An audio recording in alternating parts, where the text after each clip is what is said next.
minutes. Please stand by. Here are a few points of entry. You can follow along with the check-in process by visiting bit.ly/ECR logs. From this page, you can select the net you're interested in and view the log in real time. Again, that URL is bit.ly/ECR logs. We have a text line available for checking in. Text your call sign, and only your call sign, to 716-317-9050. You will receive a confirmation of your check. That control will work you in at the appropriate time. This option is not for in and outs.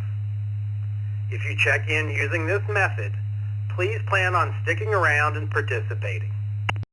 Again, the phone number is 716-317-9050. Please stand by for the net beginning shortly. Along with Vicky, K8VKY, will be your net control for the Saturday Night Trivia Net number 87. This is a directed net, so all traffic should go through net control. Does anyone have any emergency traffic they were holding until the start of the net? If so, please come now.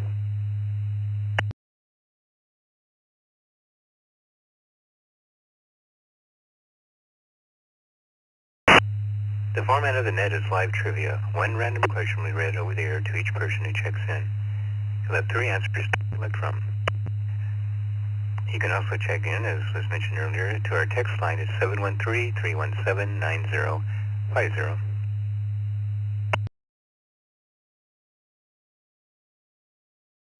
And before we take check-ins, let's see who's checked in tonight via the text line. And at the top we have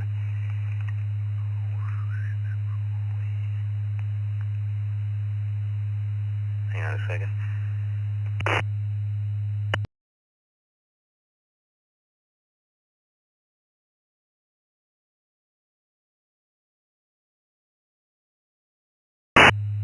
Too much going on. Okay, we have KJ6AR, German George in Scottsdale, via emails checked in, JR2FJI George in Kawagoe, Japan, N6MOT, Little Isle in Monterey, California, KK7HLD, Dave in Portland, KN6MIK, Mike in San Diego, N7FGP, Scott in Houston, K8BYU, Roy in Blasdell, New York, KD6EIR, West in Grants Pass, VK2DY, Woodbridge, Australia, KC2JPQ, Frank, Lancaster, New York, W2HAR, Andy, Cheektowaga, New York, MUX, Teresa, College Station, Texas, of course, K8UFM, Randall in Roundstown, Michigan, Township, Michigan, KK7NXV, Timothy in Tillamook, Oregon, KN6JLW and KN6JLX, Stephanie and Larry in Oak Grove, California, and KK4 JPW Brian in Monticello, Kentucky. And taking more calls phonetically twice, please. Kilo Foxtrot 6 Hotel Delta Juliet. Kilo Foxtrot 6 Hotel Delta Juliet. Whiskey 4 November Echo Whiskey.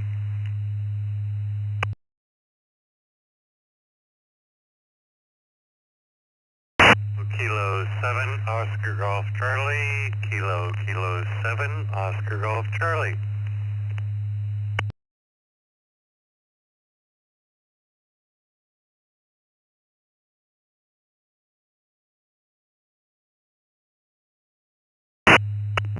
Kilo Foxtrot 8 Bravo Kilo November.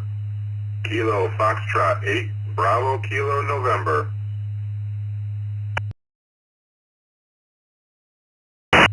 Kilo Juliet 7 Romeo Victor Bravo.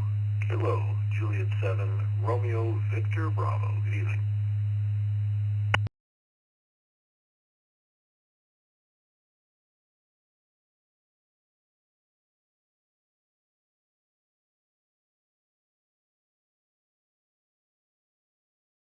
Alright, that should do well to start things off. We also picked up Brent in Pensacola, Florida, KF6HDJ.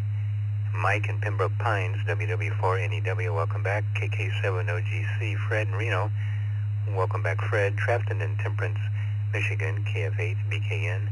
And Ray in Cody, Wyoming, KJ7RVW. Ray, alright, question of the night. Do you practice chivalry? And if a woman, do you appreciate a chivalrous man? There you go, going to the top. JR2FJI, George in Kawagoe, Japan. Are you with us tonight?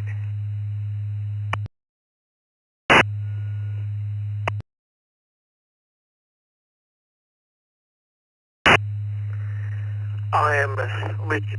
I'm up here in heaven. No, I'm not good. No, I was just kidding. I heard you coughing. Jesus.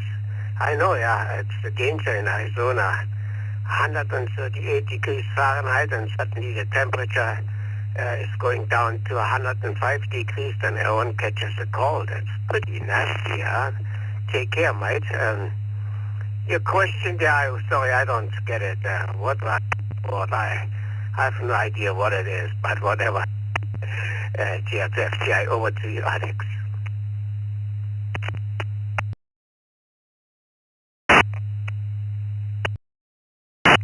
George, first of all, that wasn't me. That was another sick operator.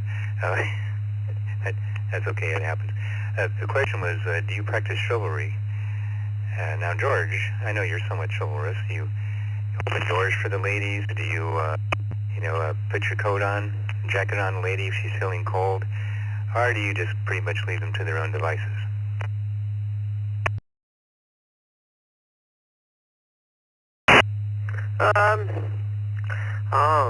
Let's see. Depends. Case by case, I used to be. But now I got older too, and more experiences, and I know the whole world is nasty, so I have to think about it. Not quite sure about it, but half-half. So anyway, now give me your good questions about some aliens or what, over to...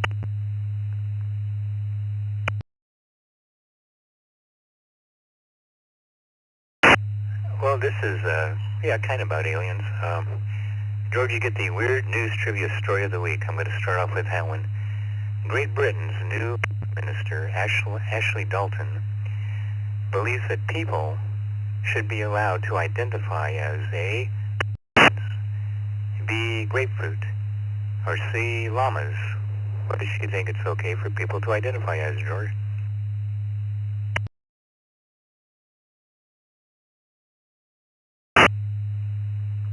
Well, I mean, we definitely live in a very abstract world, honestly. I mean, if you had asked about the 51 states in the U.S., I would have agreed to it and said, yes, the holy T, the trumpet out in the field, take and make it the 51 states, but this here is like, I don't know. Sometimes I feel like a kangaroo, I get kicked by so many people in my butt that I have to jump around like a kangaroo. I'm not quite sure how to answer your question, KF2FTI. Back to you.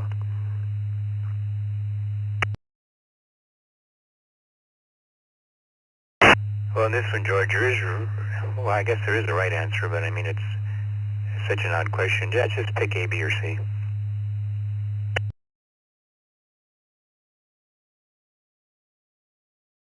Yeah, okay. I didn't think that was the right answer, but okay. Let's go with the center. Usually I'm not the center guy, I'm either left or right, but this time I go with the center B. Thanks for doing the net, Alex, as always. Thanks a lot and have a great day. FTI port on. Back to net control.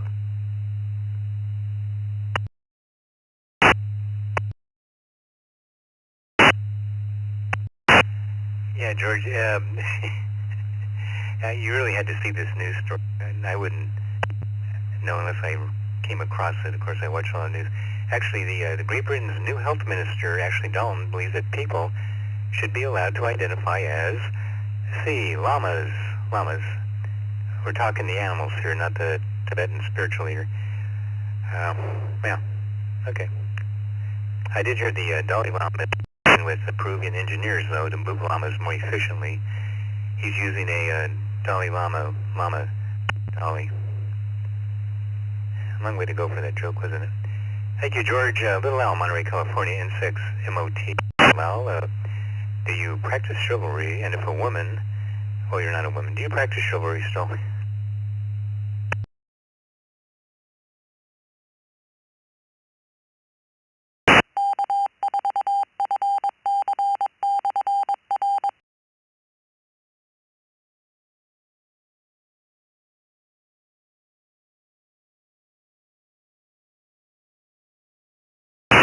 Somebody go over there and wake Little Al up. N6 MOT, Monterey, California.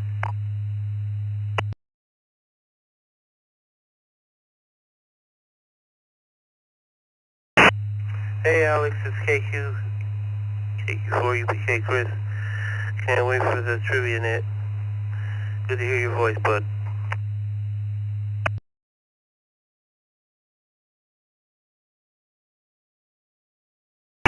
Hey Chris, well we're kind of still calling him out now. What's your call sign again? We'll go ahead and put you on the end of the listener and call you in a bit. Alright, cool. KQ4 UPK. That's KQ4 UPK. Thanks, Alex. Appreciate that, bud.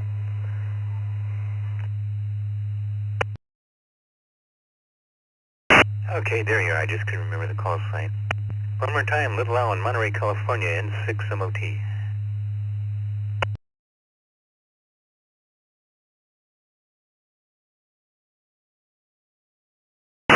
It will be Bach. Dave in Portland, KK7HLD. Dave, do you practice chivalry still?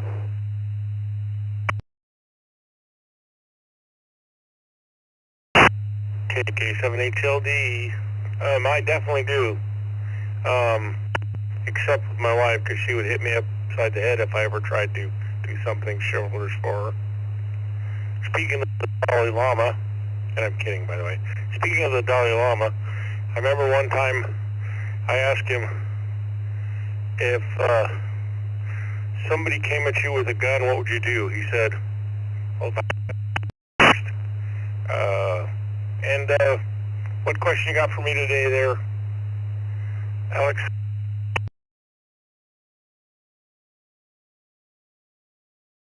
Yeah, he's a practical guy. I mean, he's a spiritual leader of millions, but he's a practical guy. Your question, Dave, is, what was the name of the actor who voiced the 1960s cartoon character Tennessee Tuxedo? Was that A, Don Knotts, B, Don Knotts, or C, Don Ho?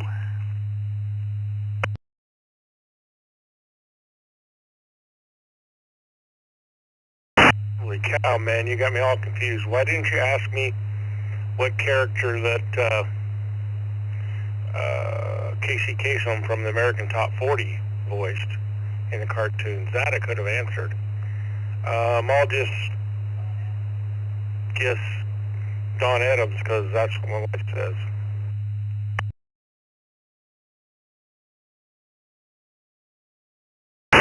Well, that was very chivalrous of her. Yeah, that's right. That was Don Adams. Yeah. Yep. Tennessee Tuxedo was Don Adams, a.k.a. Maxwell Smart.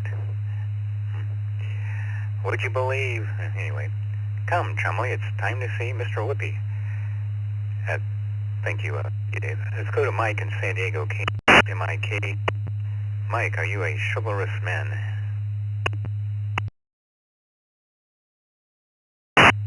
Good evening, Alex.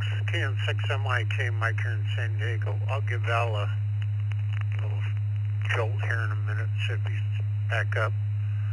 Yeah, I was raised by a Greek father, so I didn't have a choice. Chivalry was by the book. Go ahead, I'll take my question.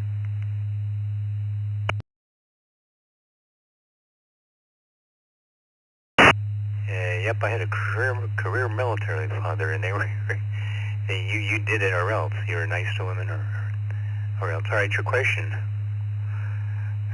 Your question, Mike, is this. What's the main reason we buy laundry detergent for? The main reason. A, because soap makers have made us think it's necessary to get our clothes clean. B, because we keep spilling food on ourselves. Or C, because we're too cheap to use dry cleaners. You know, I think I'm going to go with, let's give A a try. Can6MIK.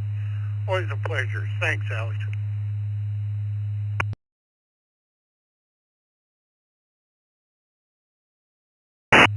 I think you said A, and that's, well, now the main reason is because we keep spilling food on ourselves. Yeah, we're such keep dumping food on our clothes, and that's the main reason we, of course, it only works on certain things. You ever try to get tomato sauce or a Indian curry out of a, anyway, thanks.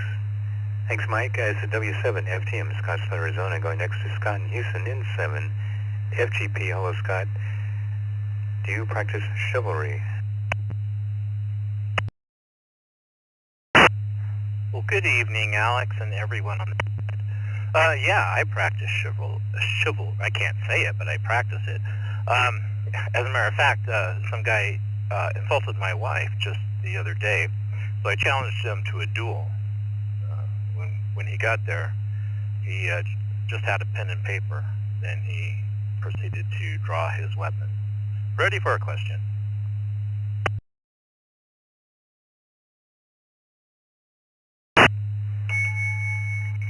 Yep, it's pretty much a duel these days. Okay, Scott, your question is, women were forbidden to wear this. Speaking of chivalry, women were forbidden to wear this on the floor of Congress until 1993. What couldn't they wear, Scott? A, bikinis, B, makeup, or C, pants?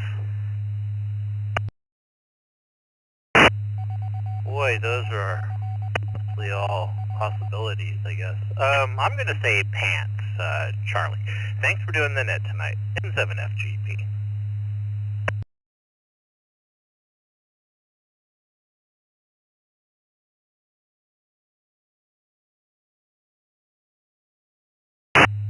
And pants is correct. Yeah, until 1993, women had to wear dresses on the floor of Congress, not pants. Now, in 1999, Charlotte Reed became the first woman to wear pants to Congress, and it took them a long time, I guess, to finally everybody do it. By the way, if you've taken a vow of celibacy, just imagine Maxine Waters in a bikini. That will help you keep those vows. Thanks, Scott. Roy in Boston, New York, K8 BYU. Hello, Roy. Are you a chivalrous guy, Roy?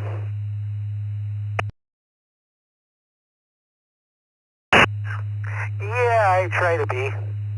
I've had a couple ladies, and I'll use the term loosely, cuss me out for trying to open doors for them, but I try to be. Go ahead with the question.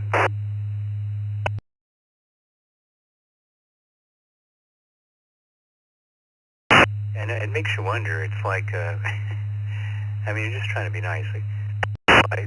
I once took breakfast in bed to an attractive young neighbor of mine, and instead of saying, "Thank you, you're so kind," she said, "How did you get in here? I'm calling the police." Yeah, and that's sad. Okay, Roy, during World War I, the U.S. recruited skilled I know I was going to mess this up. The U.S. recruited skilled skeet shooters to do this. Say that 3 times real fast. A, become snipers to take out German officers. B, to shoot enemy hand grenades out of the midair. Or C, to yell pull whenever a howitzer was fired. You know, the old fired by pulling a cord. Which one of those do you think is true, Roy?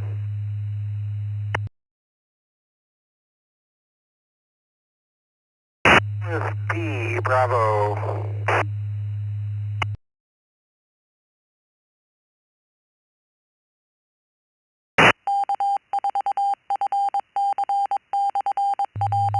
Yeah, very, very good, Roy. I don't think too many people know that, but yeah, they hired the skeet shooters, enemy hand grenades in midair. Those whole big clunky over 01 German hand grenades. You could take them right out if you're a good shot. So, thanks, Roy. Say hi to the kids for me. Wes, Grants Pass, Oregon, KD6 EIR. Wes, are you a chivalrous guy?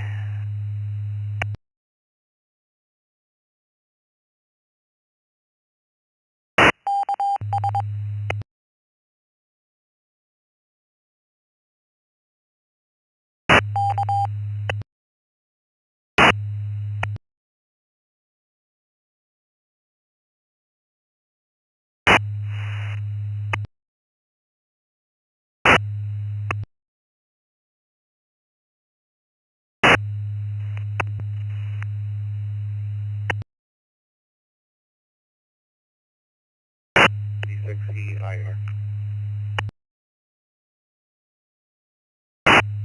Yeah, we got you, Wes. Just waiting for the Düsseldorf, Germany station to disconnect. Well, come on back. Play the net. That would be your first. Anyway, Wes, did you get the question of the night?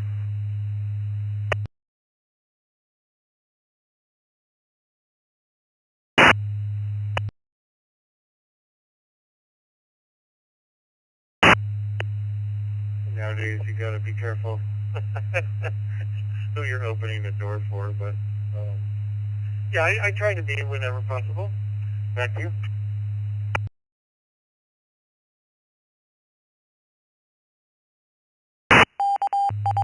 All right, got you down, Wes, and your question is, to remove a skin wart without having to undergo costly treatments, use this instead. A, battery acid, B, duct tape, or C, a sharp pocket knife. Come on now, be a man. What do you think, Wes?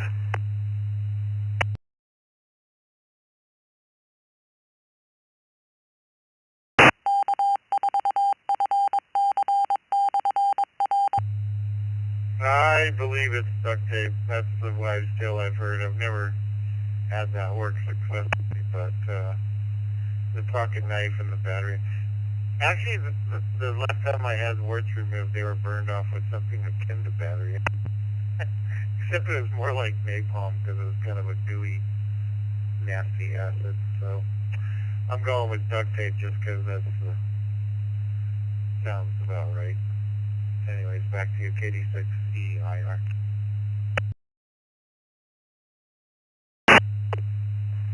And duct tape is correct. Yeah, just use the duct tape, put it on there, let's take it right off, and it works better than the expensive treatments, actually, you know. And by the way, you can get it same day if you have Amazon Prime. They'll deliver it, so you don't have to wait around.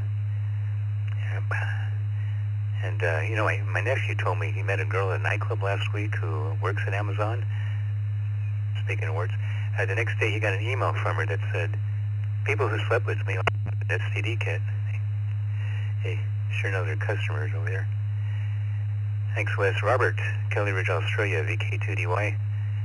All right, Robert, are you a chivalrous guy? I'll bet you are. That's Australia. You gotta be. VK2DY, Robert in Northwestern Sydney. You gotta be careful nowadays. You know, people take things differently than they would have many years ago. So you sort of have to pick and choose your chivalry. But yeah, a lot of people will not like, especially young women, will not like the idea that you're doing this just because they're a woman. So I would say with caution, VK2DY.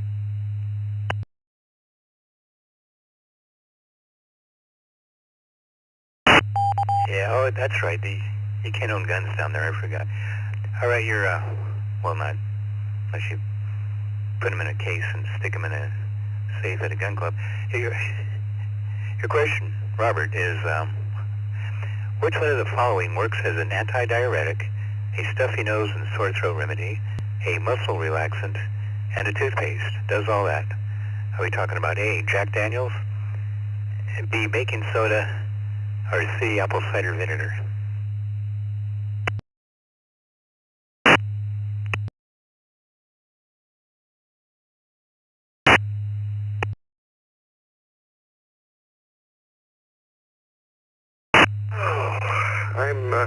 I'm torn between B and C. The toothpaste would definitely be baking soda. Could you repeat the options there? VK2DY.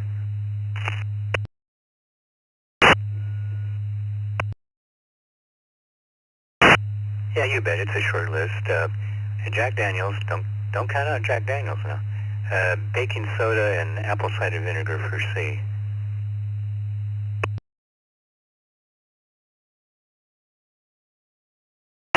Oh, wow. This is the toughie, and it's probably what I'm going to get wrong here, because you're right. I can't count out these questions. You can't count out answers that don't sound right.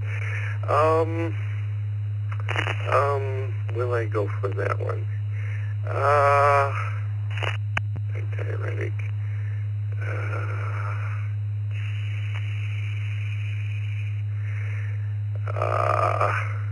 What the heck? Wrong, right.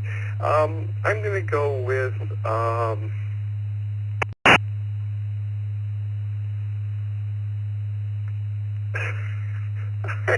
going to go with the, no, not, sorry, Alex, I got to come up with an answer here.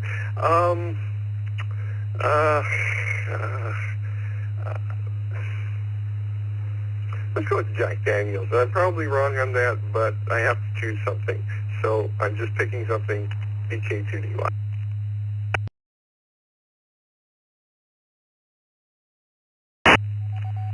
Well, yeah, you were, but I like your attitude. It's apple cider vinegar. Yeah, it's the only one that does all those things. Now, you're right, baking soda will work for the teeth. It's actually not bad for a sore throat if you gargle with it because of that, the sodium in it. But to do all those, the antidiuretic, stuffy nose and sore throat remedy, muscle relaxant, based apple cider vinegar. But you may want to mix some baking soda with it if you use it on your teeth because it's highly acidic and, the baking soda neutralizes that. So, I sound like a left-wing health show. All right, thanks. Thank you, Robert. It's a W7 FTM, Scottsdale, Arizona. You're listening to the Saturday Night Trivia Net on the East Coast Reflector, going next to Frank in Lancaster. I'm sorry, N6MOT. Little Al is back. Sorry, Little Al, we got you in there. Are you with us?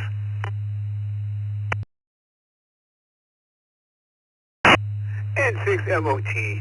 Little Al here in Monterey. Yeah, I'm here. Sorry about that. I missed my call, but I'm back. I'm ready for a question.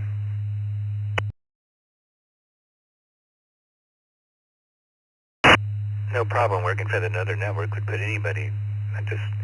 Your question is LSD. LSD was invented A, by a dyslexic Mormon, B, as a controlled substance by the military, or C, to stimulate the lungs and circulatory system.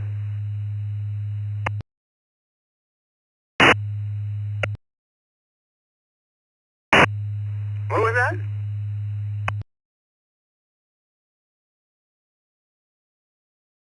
Oh, I didn't get your answer. Do you still practice chivalry? But you can answer that second. LSD was invented A, by a dyslexic Mormon, B, as a mind-controlled substance by the military, or C, to stimulate the lungs and circulatory system. Well, of course I practice chivalry. My mother taught me well.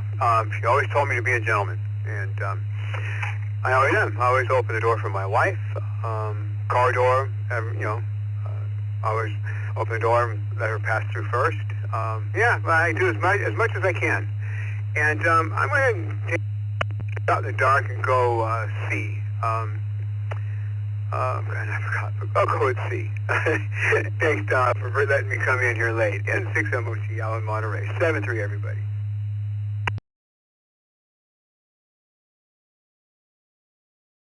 No problem, Little Al. You're a regular participant on the Saturday Night Trivia Net. Appreciate you having here, and you're correct. Yeah, LSD was invented to stimulate the lungs and circulatory system. Indeed, it does. I tell you a little secret. I was given LSD and MDMA last night. It was a lousy way to start a game of Scrabble, but my wife won. Okay, Frank in Lancaster, KC2JPQ. Frank, Are you a chivalrous man?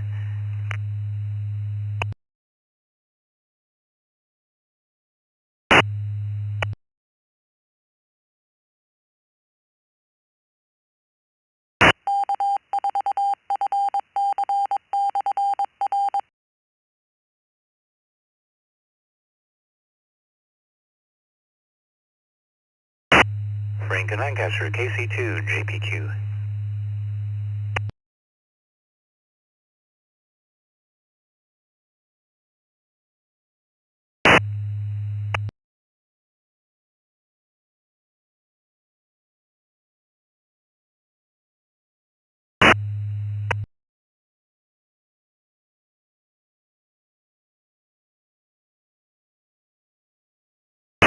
Oh, Frank, I see you coming up on the monitor, but nothing there. Try one more time, then we'll make sure we get you in later, if not now. So, Frank, KC2, JPQ.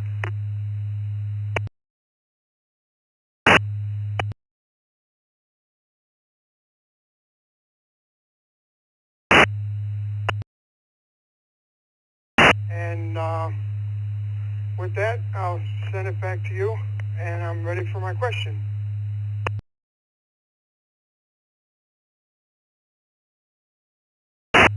There you are. Now I can hear you. I take it your answer was yes?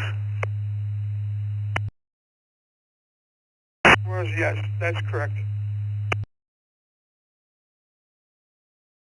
That's my man, I figured. Okay, your question is, an inmate at a maximum security prison in Georgia stole millions of dollars by going online and pretending to be a Nigerian prince, B, a California billionaire, or C, Hunter Biden. What did he pretend to be to rip off all that money?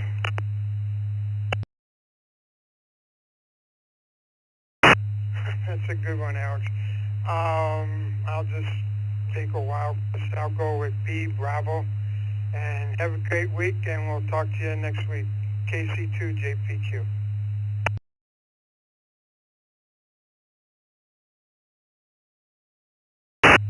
And once again, you are correct. Yeah, it was, the guy's in prison, maximum security prison in Georgia, and he steals millions of dollars and pretending to be California billionaire Arthur Lee Cofield Jr. I'm sorry, Arthur Lee Cofield Jr. assumed the identity of billionaire Sidney Kimmel and managed to pull $11 million from her Charles Schwab account and convert it to $6,000 1-ounce gold eagle coins. Job art, geez. I think these days he's probably running a cryptocurrency exchange, but I don't know. Thanks, Frank. You got it. Andy in Cheektowaga, New York, W2AJR. Andy, do you practice chivalry?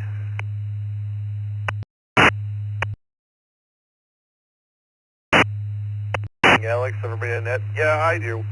9 times out of 10, it's well received. But, you know, every once in a while, you offend somebody. Back to you, Alex.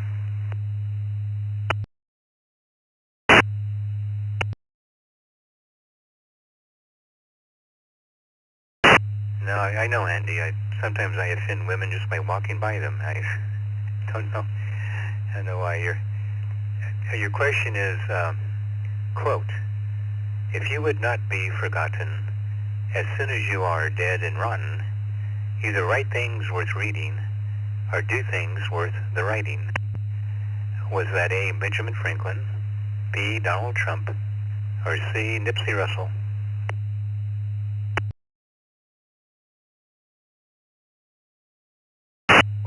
Might cure that first problem that you told me about.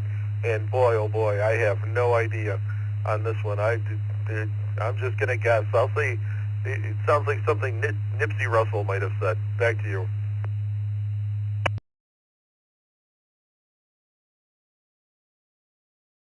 On the Hollywood Squares, I think he, of course now I have to check. Maybe he did borrow it from, it was A, Benjamin Franklin. Yeah, he wrote that, and the funny thing is I'd never heard that quote before until I came across it, so that's a pretty darn good one. So, thank you, Andy. Glad you could make it. Let's go to Teresa in College Station, Texas. KE5MUX. Hello, Teresa. Okay, you're a woman. Do you appreciate a chivalrous man?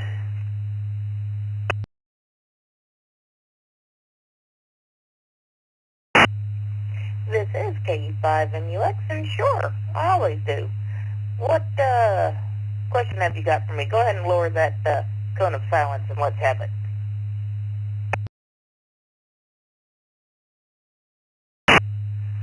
Well, I know you do because I know you, but that's we had to let everyone else know. Your question is, okay, 5 times more likely to have this happen to you than you are to die from Ebola virus in the U.S. 5 times more likely. A, be struck by lightning while eating a taco. I hate when that happens. B, become president of the United States for the Green Party. Or C, date Taylor Swift. Well, the odds are a little less for you, but date Taylor Swift. Of those, which are you, you're 5 times more likely to have happen other than die from Ebola.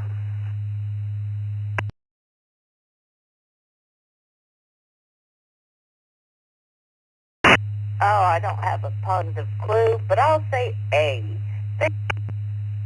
3 KE5MUX.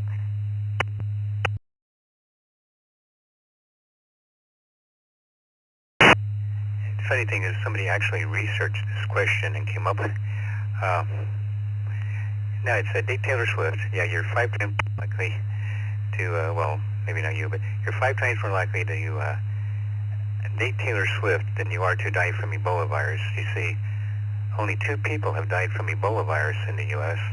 That's 1/7 the number that we know about who have dated Taylor Swift. So guys,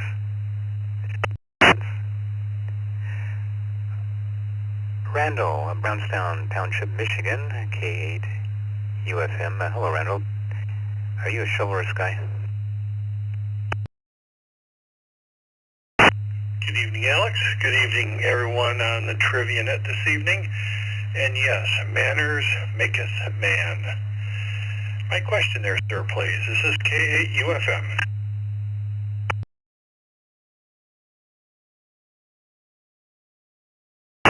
That's right. It goes all the way back to medieval times when knights were taught the proper way to behave around ladies. Condescending, it wasn't looked down upon. Actually, ladies were quite looked up upon, as you know, queens and everything else. But anyway, your question is, what are, which president is featured on the $2 bill? You probably don't have one in your billfold, but you've probably seen one. Who's on the $2 bill? A, Hamilton, B, Jefferson, or C, there is no such thing as a $2 bill.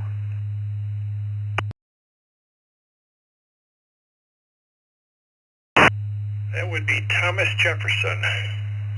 I collect those, so I have a few of them.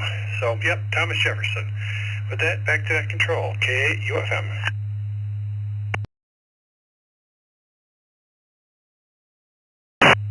Numismatist. Yeah, I have one of the old 60s Jefferson bills with the red ink on it that was interesting back then, too. Not worth anything, but anyway, you got it. It was Jefferson. $2 bill, yeah. When I was a kid, you could walk into a grocery store with $2 in your pocket and walk out with a loaf of bread, a dozen eggs, a magazine, and a Coke. You can never do that today. Security cameras everywhere. Thanks, Randall. Timothy, McCorrigan, KK7NXC. All right, Tim. Chivalrous man.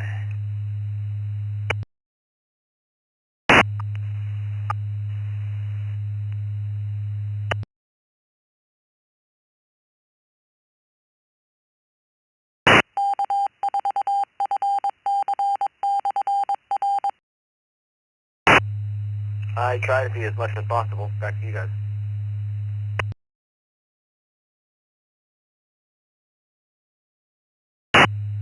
Right. Is the correct way of behavior, and the onus is on us guys, not the women. Okay. Tim, your question is, which 3 ingredients are used to make a Tom Collins a Tom Collins. I don't drink them, maybe you know. A, vodka, lime, and 7-Up. B, gin, lemon, and soda. Or C, vermouth, lime, and Harris Tomcat. What do you make a Tom Collins with?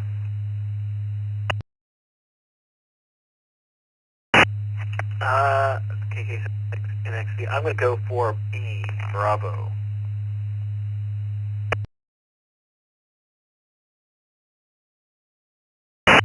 And you are correct, Tim. Yeah, I'd say Tom Collins is gin, lemon, and soda. Oh God, this guy I used to know would drink those one right after the other. Now, he admitted that he had, as he put it, the disease of alcoholism. I was trying to be positive, so I said, Terry, look, I know you have a disease and all that, but if you compare it to the other diseases, I think yours is the best one. Thanks, Tim. Australian Lefany, Elk Grove, California, KN6JLW, KN6JLX. Okay. Stephanie, does he practice silvery? Larry, Silver Sky, what say you guys? Hey Alex, it's Stephanie, KN6JLW, and Larry, KN6JLX. Larry's chivalrous, almost to a fault. I think he's a sucker for a damsel in distress, and I appreciate it. Go ahead with our question.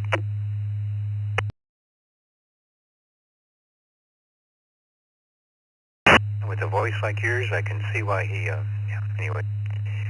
I'd want to rescue you. Your question is, let's see,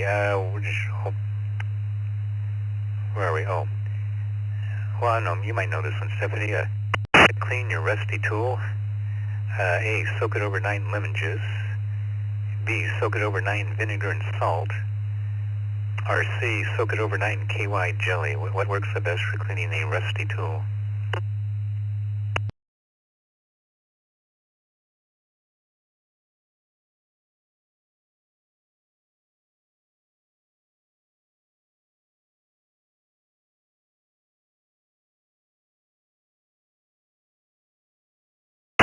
Alright, Larry's taking Charlie, and I'm guessing lemon juice, and I don't remember what it was.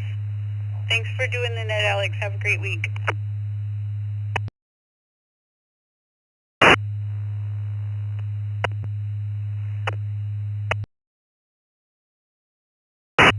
Oh, that doesn't happen very often. Actually, it's B. It's soak it overnight in vinegar and salt. Not that I've ever done it, although I should try it with that old blade saw I have out there for cutting the palm trees. I left it out during the monsoon, and, well, it may be beyond help. Anyway, thanks, guys. Appreciate having you on the net. And let's see, it's a W7FTM in Scottsdale, Arizona, going next to Brian in Shell, Kentucky, KK4GPW. Brian, are you a chivalrous person? Good evening, Alex, in the net. In the modern sense, yes. But I believe if you'll look up the actual definition of chivalry, it meant horse skills. And in that case, no. I've only rode a horse one time. It was not a pleasant experience for me.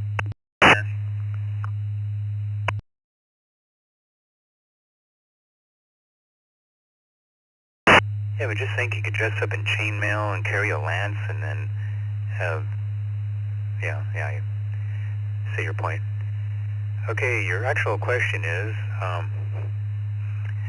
when the MGM Grand Hotel Casino was built in Las Vegas, and it was in 1993, it featured a front entrance where visitors could walk through the mouth of a lion. Remember that? I remember seeing the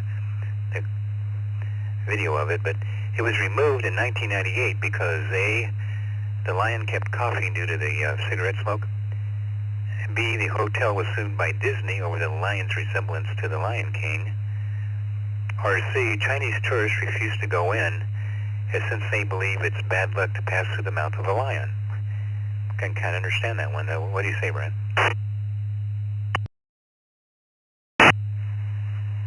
Well, that's an interesting one. I'm going to guess probably more so likely to be B, Bravo, but I guess we shall see. Anyway, I'll turn it back to you, Alex, KK4JPW.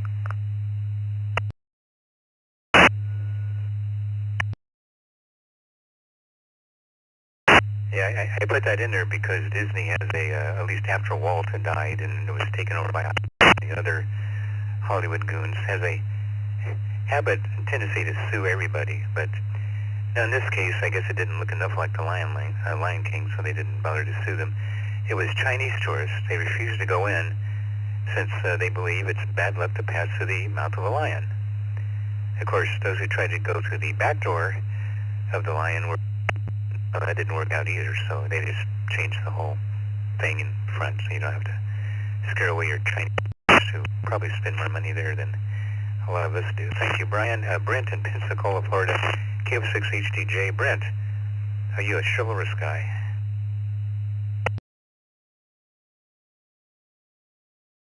Oh, good evening, Alex, Vicky, and the net. I'm going to have to plead the Fifth Amendment. This is getting into a conversation where it may become non-polite for the radio. So I'm going to plead the Fifth. And sorry about the coughing at the beginning of the net. I was walking back to the office with my cup of hot tea to try and solve that problem, and didn't realize I had a death grip on the button. So on to my question, Alex.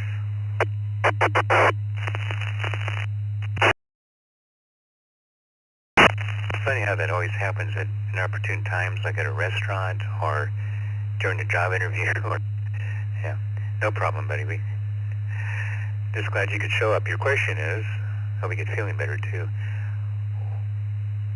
What was the first drink ever consumed on the moon? Was it A, Ting, B, Coca-Cola, or C, wine?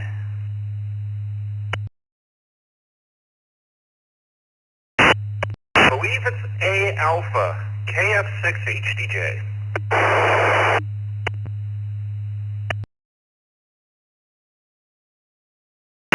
I don't feel bad, Brent. This question gets everybody. I think I've asked it before. Tang they consumed in orbit early on, I guess, but on the moon, the first drink ever consumed was wine. Buzz Aldrin made arrangements with his Presbyterian pastor to bring a small amount of blessed wine and bread to the moon with him, which he consumed, and the lunar lander touched down. So, I mean, how cool is that? You know, whether you're religious or not, that's pretty badass. Thanks. Thank you, Brent. Mike, Pembroke Pines, Florida, WW4NEW. Mike, are you a chivalrous man? I try to be most of the time. Depends on the circumstances and the conduct of the woman.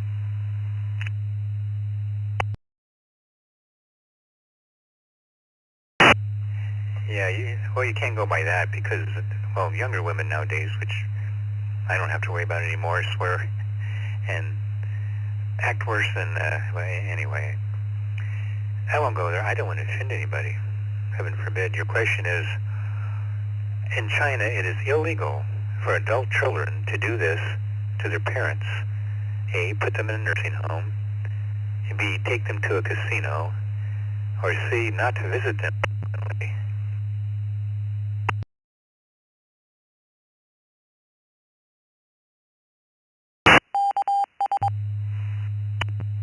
The first one?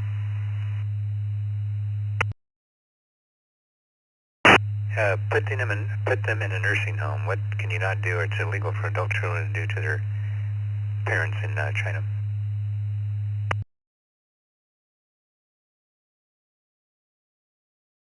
I'd go with A.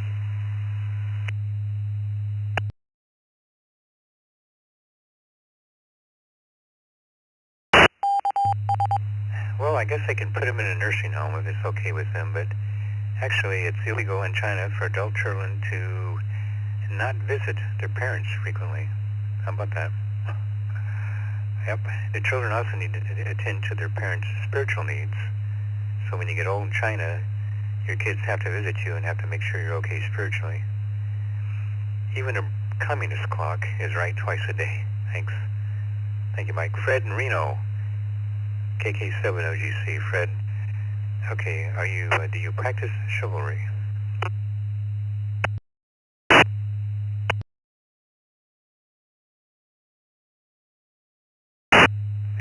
everyone on the net, KK70GC, Fred in Reno.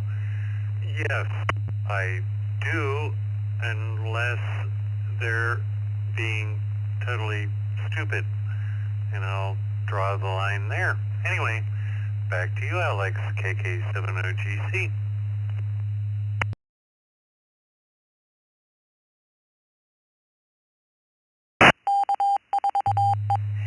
Yeah, you do have to make exceptions, I guess, these days. All right, Tridger, your question is, Coke is known by a different name in China because phonetically Coca-Cola translates to this in Chinese.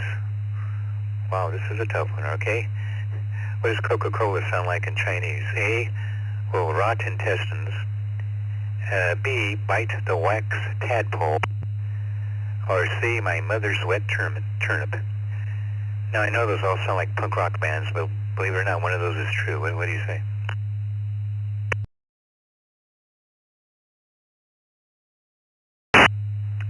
Well, that might be a good name for a rock band, any one of the above, but I'm going to go with Alpha on that one. Alex, KK70GC, back to net.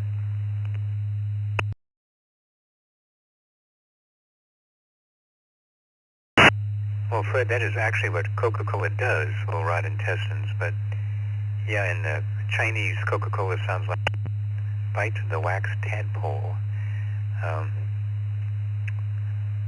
Yeah, that would be a good name for a British band, come to think of it. Thanks, Fred. Glad you could make it. This is W7FTM. You're listening to the Saturday Night Trivia Net on the East Coast Reflector, going next to Trafton, Temperance, Michigan, KFAN. Are you a short man, or do you just say, well...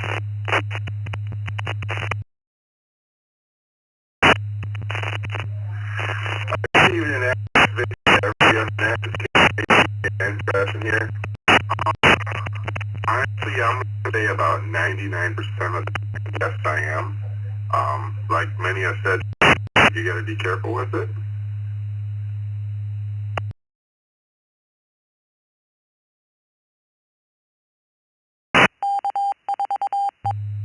Yeah, it was about 2 years ago. I was going into a on my job I used to do for the medical lab, and this young lady, I said hello, and she went by, and she said something about don't even think about it or I'll something your head off, and I just said hello to her, and I said, never mind, I can't tell you what I said, but you get the idea. Your question is, in China, one more China question, the Bruce Willis film The Sixth Sense goes by this title: A, Died Hard, B, The Fifth Fortune Cookie, or C, He's a Ghost. What do they call The Sixth Sense in China?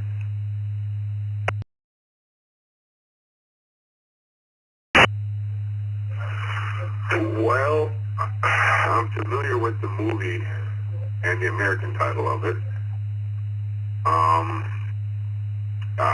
I'm going to play the guessing game here. I'm going to go ahead and go with Alpha on this one. Hope everybody has a great night and a great weekend. This is KFA BKN. Back to you.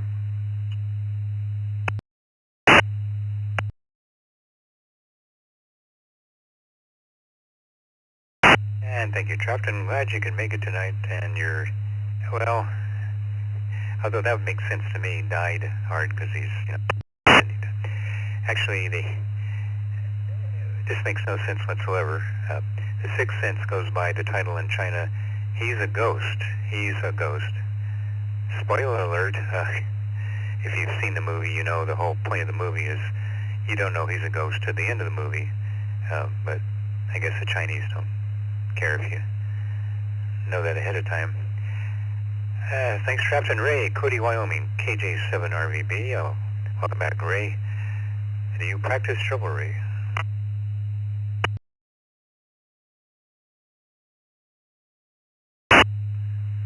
Yeah, I try to do my best. I was raised with absolute respect, and one of the things that always was engraved in my mind was always keep and maintain eye contact with equipment. And I did that, and then after a while I realized, why were they always, my eyes are up here. Anyway, what's your what's your question, sir?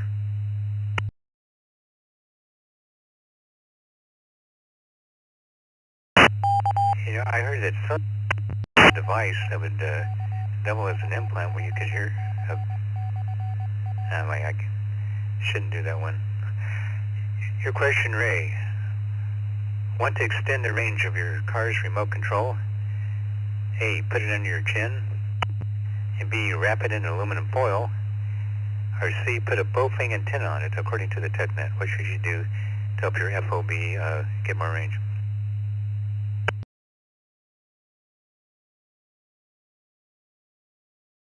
I have absolutely no clue.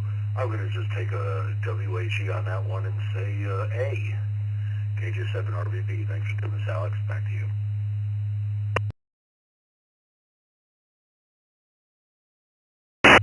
Hallelujah, a correct answer. It's been a while. Yeah, that's it. If you put your car's remote under your chin, your head will act like an antenna extending the range of your FOB. So you probably don't want to do that all the time. It's like you don't want to stick a Bluetooth device in your ear all the time, but I won't go there. Thank you, Ray. Victoria in Phoenix, KK7 AVK. All right, Victoria, do you appreciate a chivalrous man, or would you rather just do everything on your own and tell him to get lost? Good evening, Alex. This is Victoria, KK7 AVK. I think I definitely do appreciate the chivalrous man. If somebody opens the door, I think it's very courteous, or if they do any kind of gesture like that. I'll go ahead with the other question.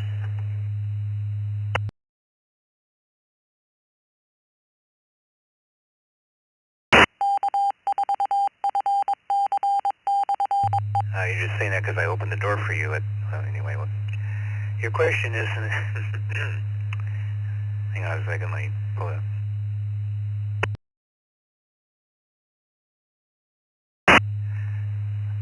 Okay, oh Lord, don't want to ask this one to you. I guess I gotta be fair. Okay, one way to get people to think that you're smarter than you actually are is to A, raise your left eyebrow and gently smirk when introducing yourself. B, use your middle initial when introducing yourself. Or C, become a TrivaNet controller. What do you say?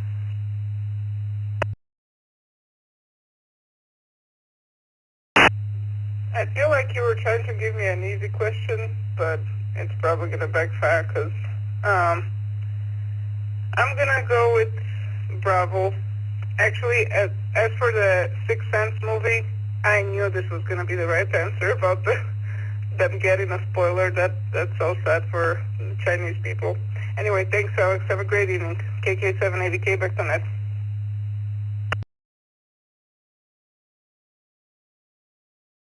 Yeah, it's funny because and people would know that. Yeah, no, you got it. It's right.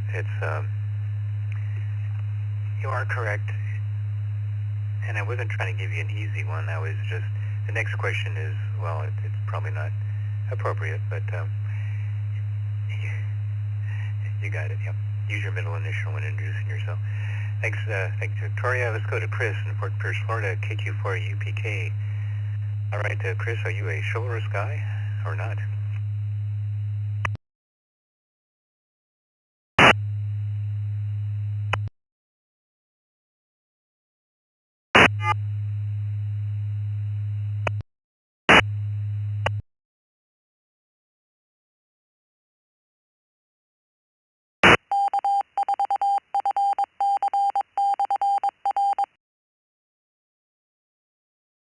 KQ4 UPK. Chris, Fort Pierce, are you there? I'm here, buddy. What's going on? This is KQ4 UPK. Hit me with it.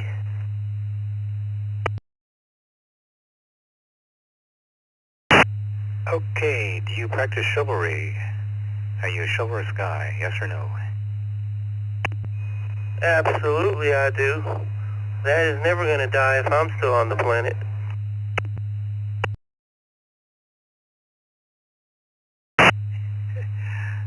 I can't reach the bell right now. Your question, Chris, is in 2022, a woman in Uganda went around robbing men she hooked up with by putting sedatives, A, in their cigarettes, B, on her breasts, or C, in their food. How did she knock the guys out?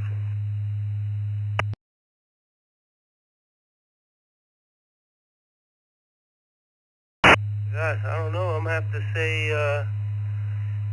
knock them out with the food, maybe. That's a good one. You got me on that one.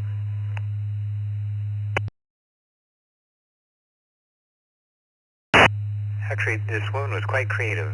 She put the sedatives on her breasts.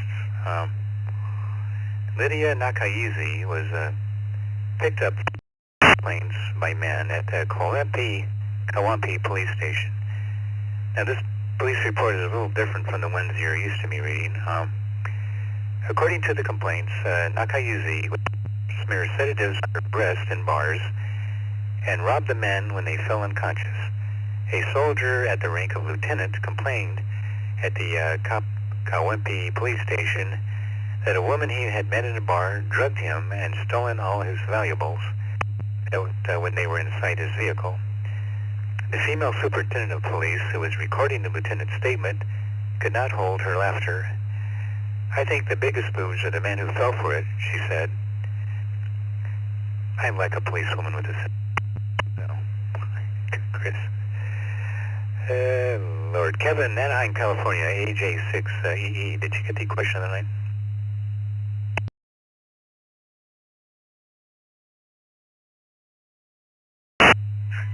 Good evening, everybody. Yeah, I got it. I'm still working through the mental picture of that last one. Oof. That's one crazy chick I haven't met in my life. Man, I tell you. Chivalry, yes, absolutely. In fact, just yesterday, which is Valentine's Day, there was a young lady crossing the street in the rain here. My jacket down for her, but I made sure it was open and full cover. AJ6EE.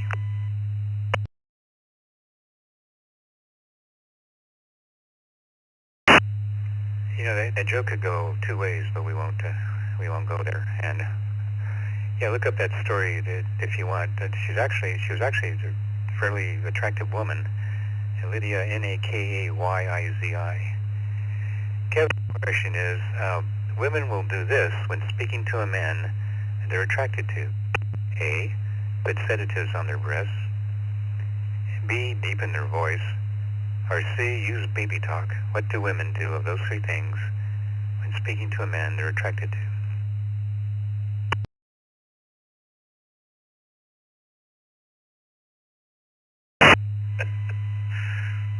Well, I know it's not number one, Alex, because I'm not going to fall for that one again. Man, lost my wallet and everything. Oh, boy. I think they lower their voice. I don't think I've ever had a woman talk to me in baby talk. I don't think I've ever had her talk to me in a low voice either. But I'll go with B. Thanks so much, AJ6EE.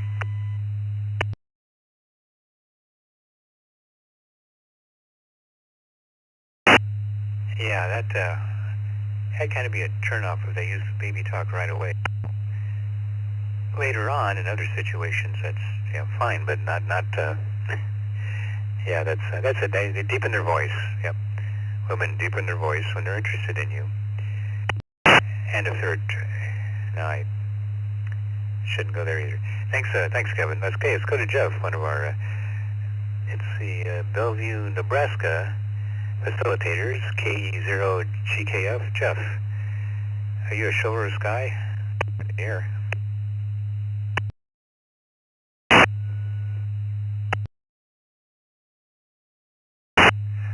Hey Alex, how you doing?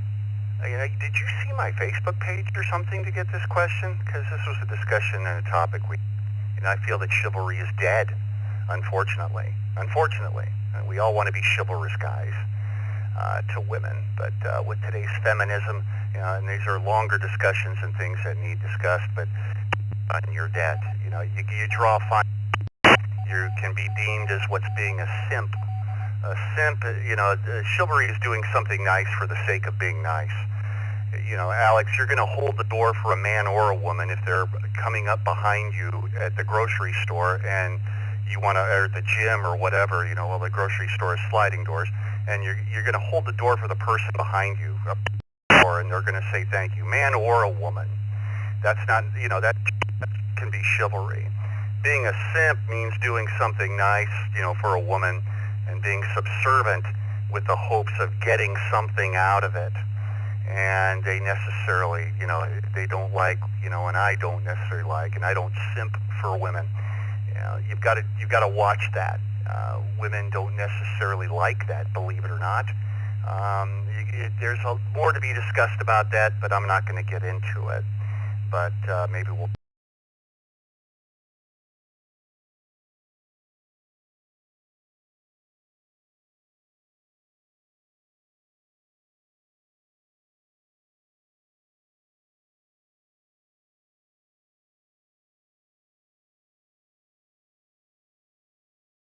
You seem like you know women. If you're a man on a first date with a woman, and she starts playing with this, it's a sure sign she feels comfortable with you. Her cat, B, her shoe, or C, her hearing aid, so she can hear every word you're saying. That's for some of us who are a bit older. What do you say, Jeff? Boy, oh boy, oh boy. Enjoy your cats, honey. I'm going to go with A.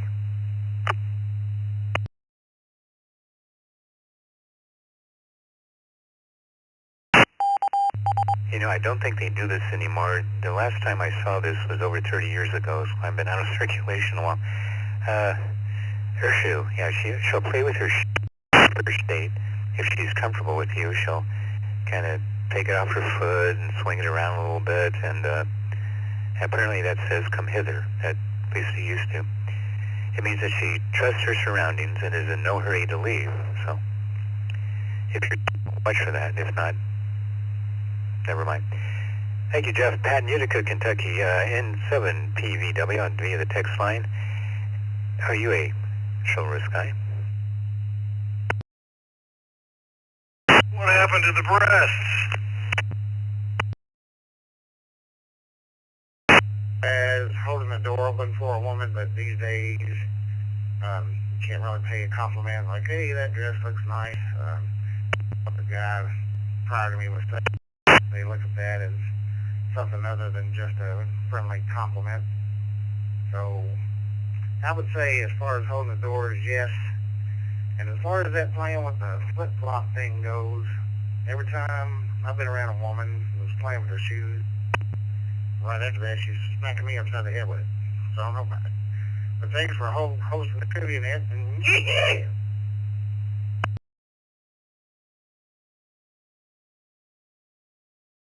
So, Pat, I know courtship rituals are a little different in Kentucky in that part of the U.S. than they are everywhere else, so it's not for me to judge. Do what works best for you. Okay, your question is, in 1942, the BBC, the British Broadcasting Corp, I think it is, banned the song Deep in the Heart of Texas during war because, A, they were concerned the infectious melody would make wartime munitions factory workers clap their hands in time with the song around live ordnance. B, the British were getting fed up with all the sexy Yanks coming over and taking their women. Or C, it was making the workers want to move to Texas. Why did they ban the song Deep in the Heart of Texas? 1941.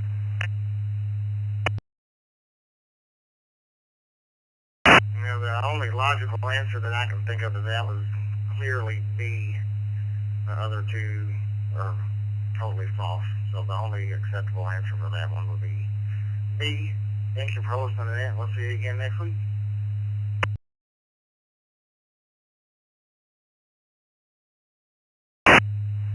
Thank you, Pat. Although they were probably getting fed up with all the Yanks coming over there, and so actually a lot of my father's friends married British women, the ones that went to, he got sent to Japan, so he had to settle for my mother, but when he came home, they didn't want him listening to Deep in the Heart of Texas because they were concerned the infectious melody would make their factory workers clap their hands in time with the song, and they had live ordnance they were working on the bomb factories in Great Britain. How is that? I think they wouldn't do that, but okay. Thanks, Pat. This is W7 FTM in Scottsdale, Arizona, going next to David in Owensboro, Kentucky. W9 DWH. David, do you practice chivalry, or is that an unusual courtship ritual in Kentucky?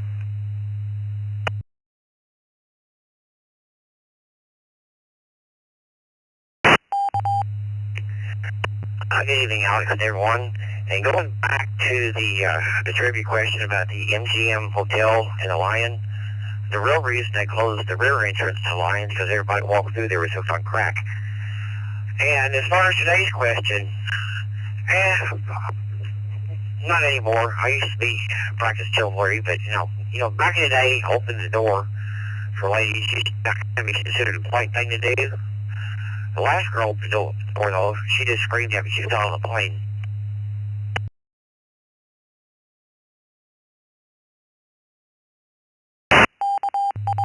Yeah, $2 is $2. All right, David, your question is, due to what he perceived, how's your history, as a conflict of interest, Emperor Frederick II forbade doctors from also working as A, grocery clerks, B, pharmacists, or C, gynecologists. What did he say? You're a doctor, you can't work as one of those. Which one?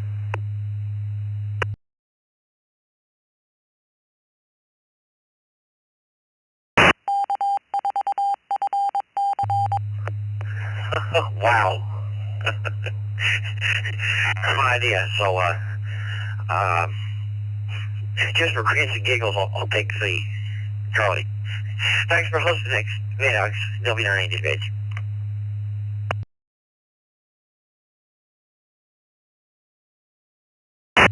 Yeah, I'm reasonably sure back in the time of Frederick II, they didn't have gynecologists. They probably used never mind.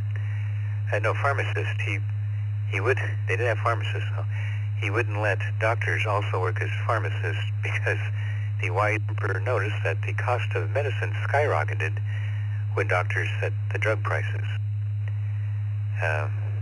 Yeah, of course now we have the FDA to do that. But thank you, David. All right, taking more check-ins now for the Starnet Trillionet. Full call sign, phonetically twice, please. This is Kilo Golf 4 Hotel Kilo Golf 4 Hotel Kilo. Name is Renee. Romeo Echo November Echo, Miami, Florida.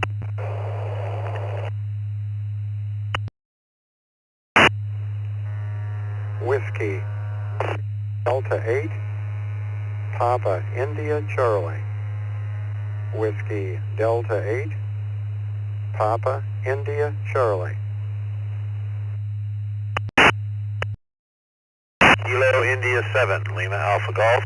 Kilo India 7, Lima Alpha Golf.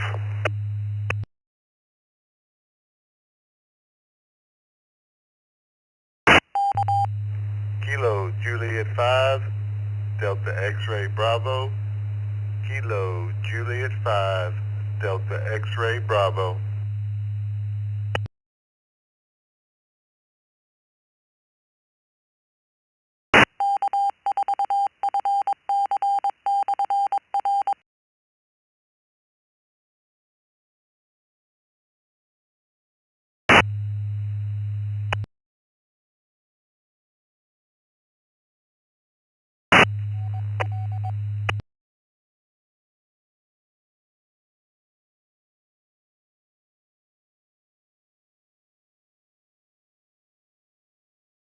All right, let's take it from there. We have Renee.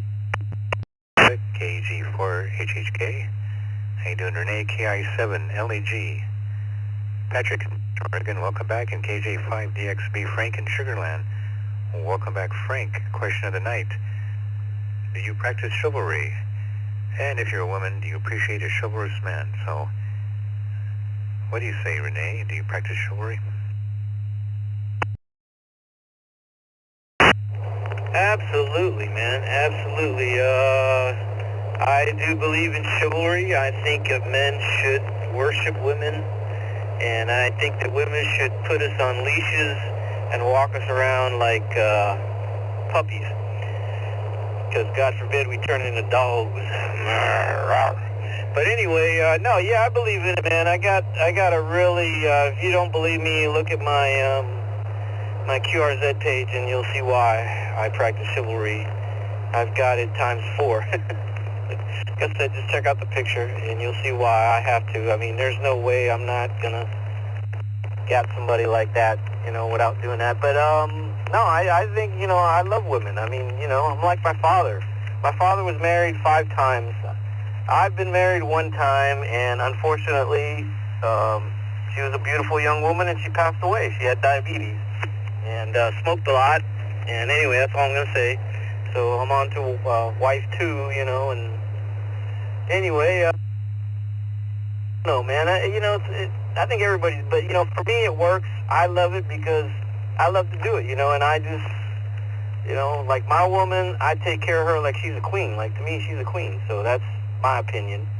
And if you don't like it, don't, you know, if I hold the door for a woman, nowadays, if I hold the door open for a woman, you know, if she don't like me doing that, then, hey, man, I might just slam the door on her, you know. Like, don't let the door slam on you. I've had them do it to me. I had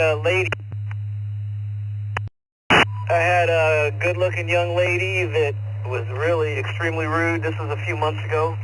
I was going into the Chinese, one of my favorite Chinese restaurants. I hope that's okay if I say that, you know, Chinese food, you know. God forbid we say that word, Chinese food, you know, might get hungry. Anyway, yeah, so I was walking up, and she cut me right off and basically did just what I said. She basically did it on purpose. I don't know why. Maybe she was a racist. I'm a Latin guy, you know. I'm a Latin lover, and that's why I like women. I'm a Latin guy. If you don't like Latin people, then, like I said, don't let the door hit you on the way out. So that's my opinion, and I'm sticking to it. KG4HHK, Miami.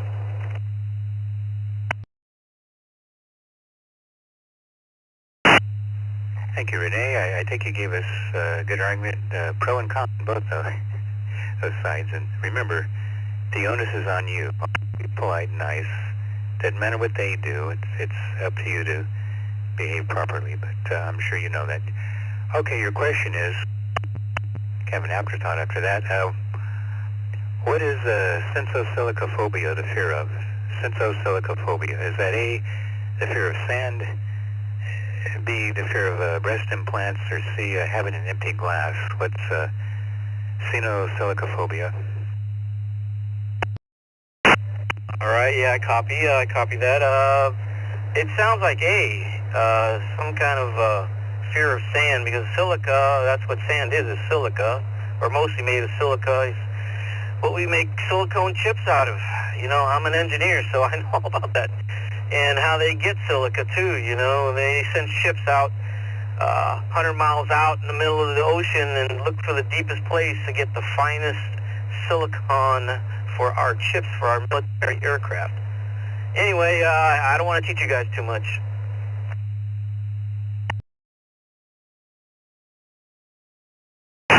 Thank you, Renee. No, you are correct. Silica sand relates to the word sand. It also relates to glass, and sensosilicophobia is the fear of having an empty glass, which reminds me, hang on a second. Yeah, okay. Thanks, Renee. Thanks for checking in. Let's go to Patrick in Beaverton, Oregon, KI7LAG. All right, Patrick, are you a chivalrous man in 20 words or less? Good evening, Alex. This is Patrick, KI7LAG. The answer is yes. My question, sir.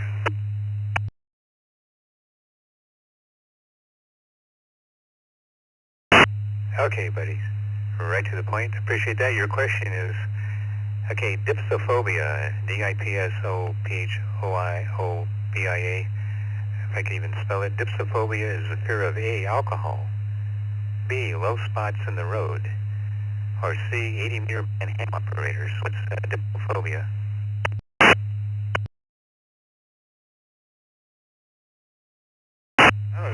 80-meter Van Halen? Okay. Gosh, I will go A. Okay, SWLing back to that.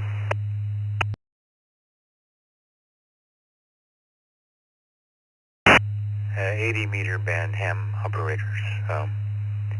Nope, you're right, it's alcohol. Yeah, dipsophobia is the fear of alcohol, which I don't think anybody in this net suffers from. Thanks, Patrick. Frank in Sugar Land, Texas. I wonder how many more of these I'm going to have before I can't pronounce chivalrous anymore. Frank in Sugar Land, KJ5DXB. How you doing, buddy? Are you a chivalrous person?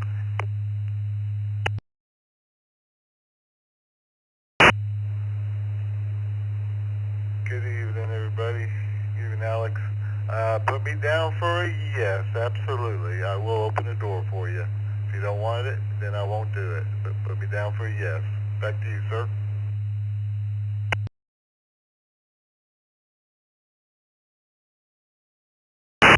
That's right. They don't want you to. Be nice to them anyway, and at least you'll set a good example, because that's pretty much all we can do. Your question is, most maps have this symbol on them to indicate the cardinal points. Ever notice that? There's a symbol on a map that indicates north, south, east, west. What's the symbol? A, the Vatican, B, a sundial, or C, a pentagram. What do they put on maps?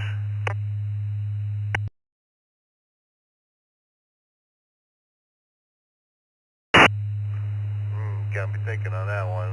I think I'll go with the sundial. Back to you, sir. Thanks for checking me in.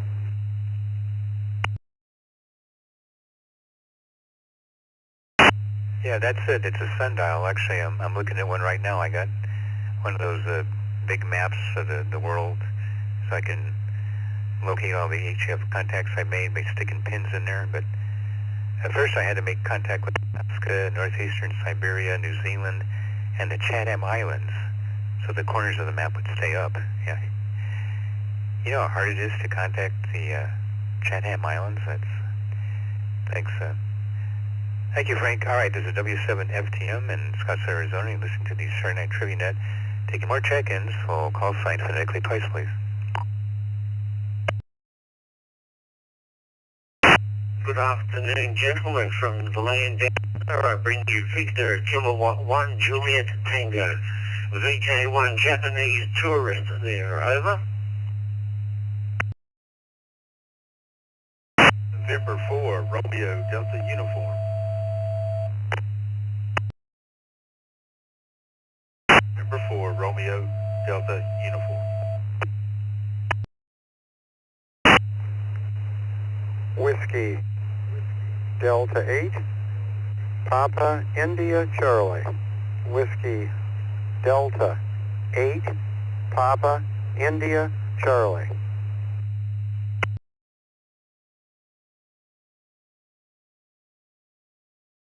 Kilo, Foxtrot 8, Charlie, November, Kilo.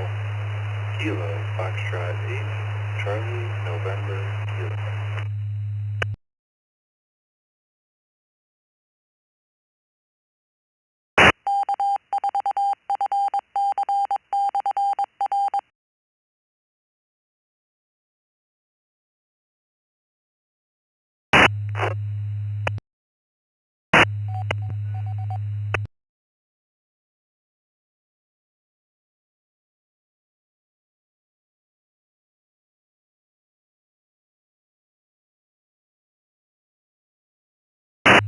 Okay, let's hold it there. We have JT John in Australia. Thanks for checking in there. And in for RDU Andrew in Franklinton, North Carolina. Welcome at WD8PIC Bob in Slovenia. I missed you earlier, Bob. Some kind of network problem. And KF8CNK Connor in Toledo, Ohio. All right, question of the night. Do you practice chivalry? John, VK1JT.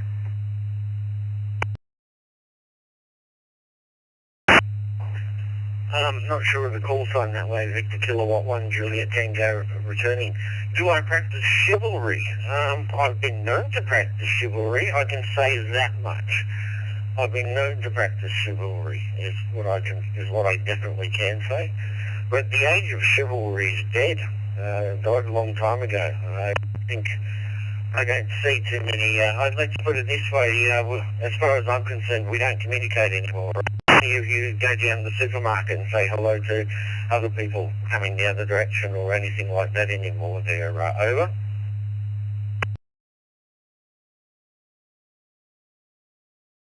Yeah, definitely how times have changed. I didn't open the car door one time for my wife and she got mad at me. But, you know, I couldn't help it. I panicked and swam to the top, you know, the surface. All right, John, your question is, your real question is, what's the longest road in the world? The longest road in the world. Is it A, Interstate 10 in the U.S., B, the Pan American Highway, or C, the one you're on when your wife says to you, honey, I met your ex-wife today. What do you think, John?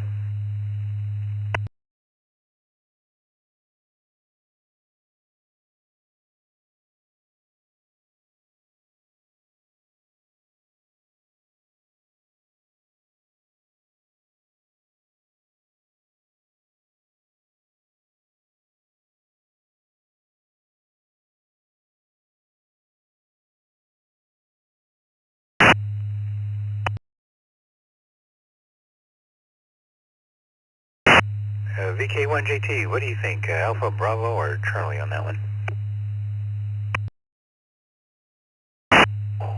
I forgot which one, but it's the Pan American Highway. The Pan American Highway, which extends from North America all the way through to South America. There, over.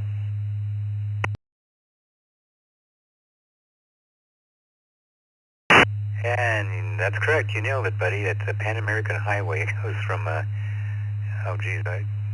was it Alaska all the way down to Chile, I think. I just have to look it up again. But you got it. Thanks for participating, John. Got you down. Let's go to Andrew in Franklinton for RDU.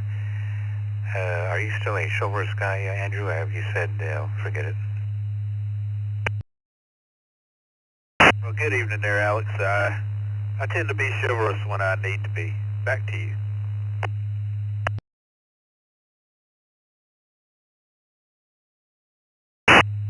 Are you an ambassador for the government, Andrew? You're pretty close to Washington. I think we could use you in Israel right now, but they already picked someone else. American B-17 bomber pilot Charles Brown, whose plane was left defenseless by German fighter aircraft in 1943, was surprised when A, one of the German pilots turned out to be his cousin, B, one of the German pilots held the Christian cross and stopped firing, or C, one of the German pilots escorted the bomber to an area where he could land safely. What did that German pilot do there to Mr. Brown? Alex, I'm going to say he escorted that B-17 to safety.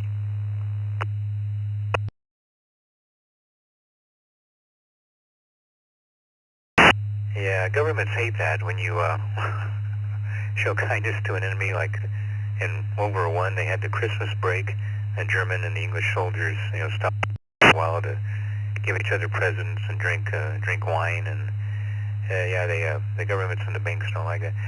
You're correct. Yeah, the German pilot escorted the bomber to an area where it could land safely. German pilot Franz Stiegler said he had intended to shoot down the bomber, but when he saw how helpless it was, he had a change of heart. And the men did meet after the war, by the way. So good story. Thanks, Andrew. Bob in Ohio, W8D8PIC. Hello, Bob. Are you a chivalrous guy?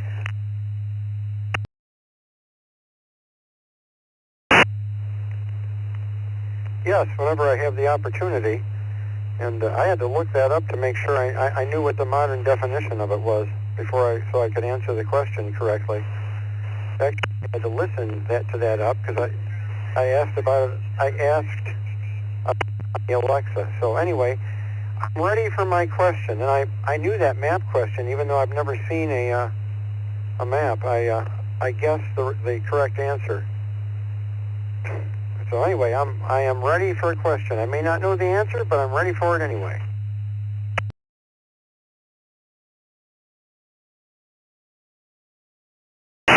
And Bob, yeah, it's interesting. They would, it'd be something that, well, anyway, all right, let's get to your question. What do the songs We Are the Champions by Queen, Staying Alive by the Bee Gees, and Barney the Dinosaur's theme song all have in common? A, they were written by Barry Manilow. B, they were on Billboard's top 10 song list at one time or another. Or C, they were used by the CIA to torture people. What did common there, Bob?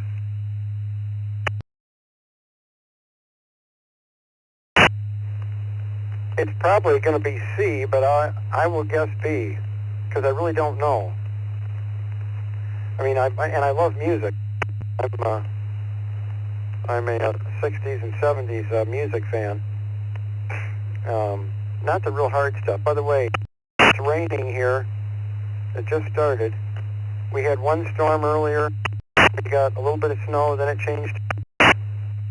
It stopped because it got warm, and then now it's starting again. It's right at the freezing point, and the temperature is going to fall, and it's going to get very cold, and they're forecasting a good amount of snow overnight and tomorrow with super high winds. Anyway, back to you.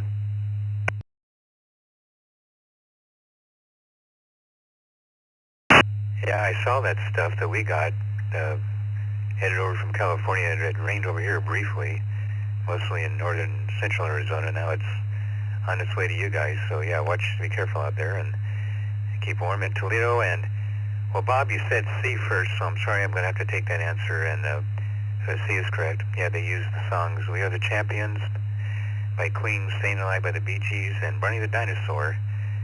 The CIA used them to torture people at one time or another. You play that over and over, and well, I'd crack immediately. That's great. Thanks.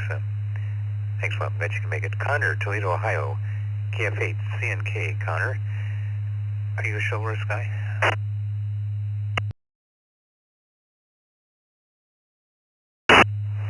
Hi, thanks for having me. Thanks for running the net. Yeah, I'd like to say I'm a pretty chivalrous guy when it comes to, like you're saying, letting people in, opening up doors and helping old ladies walk across the street and whatnot, and just take care of my girlfriend.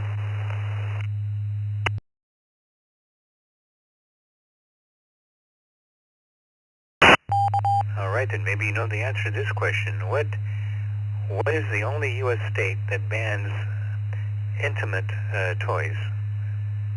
Answer the family net. Is it A, Alabama, B, Utah, or C, California? The only state that bans intimate toys.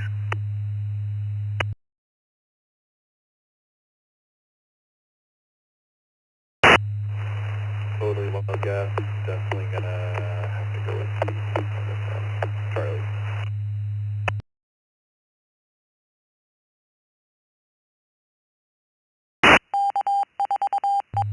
Now, I would think California is where they manufacture most of the intimate toys, but it's actually the answer is Alabama. I would think Utah, right? But no, it's Alabama, the only U.S. state that bans intimate toys. The Anti-Obscenity Enforcement Act outlaws the sale of objects meant to stimulate private areas. It was originally intended to prevent nude dancing, but has since expanded. Thanks, Thanks, Connor. Taking more check-ins for the Saturday Night Trivia Net. Full call sign phonetically twice, please.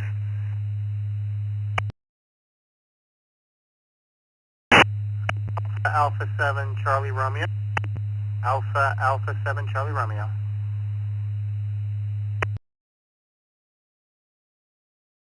Hello, India 7, Zulu Romeo India. Hello, India 7, Zulu Romeo India.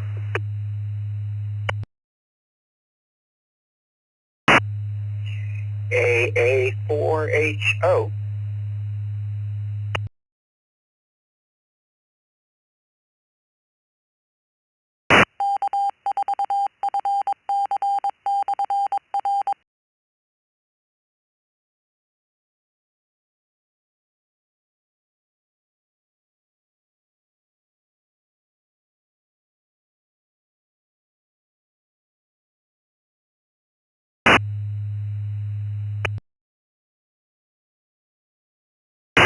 Okay, let's hold up there. Picked up 3 more. We have Chris in Phoenix. Welcome back, buddy. AA7CR. Don, Kennewick, Washington. There you are. KI7ZRI for Don and Dorothy, and AA4HO. Ron in Miramar, Florida. Thank God, Ron. I thought I was going to have to do a silent key call for you. I'm glad you could make it back. Chris, Phoenix, 007CR. Question of the night. Do you practice chivalry?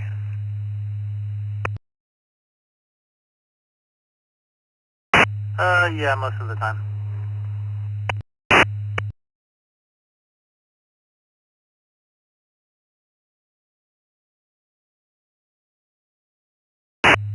Okay, Chris, your question is, what was the first song to break the 3-minute limit on FM radio? Remember in the old days you didn't play one over 3 minutes even on FM? Was it A, Piano Man by Billy Joel, B, Like a Rolling Stone by Bob Dylan, or C, Her Majesty by...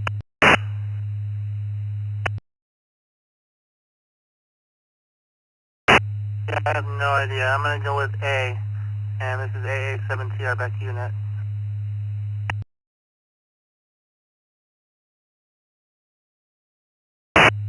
Yeah, that goes back away. Actually, it was Like a Rolling Stone by Bob Dylan back in the 60s. The Piano Man, of course, came out a lot later, and by then they were already doing 3...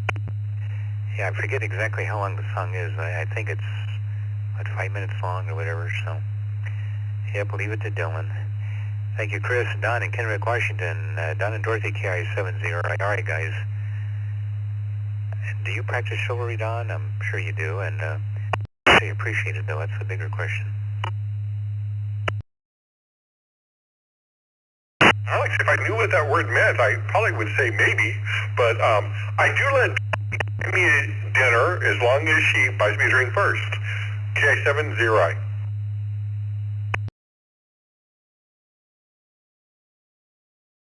Hey, that's a good idea. Let me write that one down. Okay. Your question is, someone new? Psychologists claim the best way to get someone you don't know to like you, and you better not be dating someone new, is to A, point out all your admirable to them, B, ask questions about them, or C, show them photos of your wiener dog. Most people love dachshunds, so what would you do, Don? Ruby says B. I'm not dating anyone new. She's in the room. Thanks for doing that there, Alex. KI70.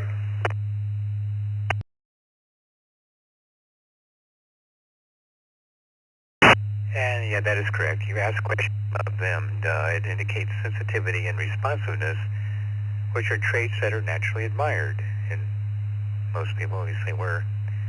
And yeah, not everybody likes dachshunds, so don't do that. Ron, Miramar, Florida, AA4HO. How you doing, Ron? Hey, are you a chivalrous guy, Ron?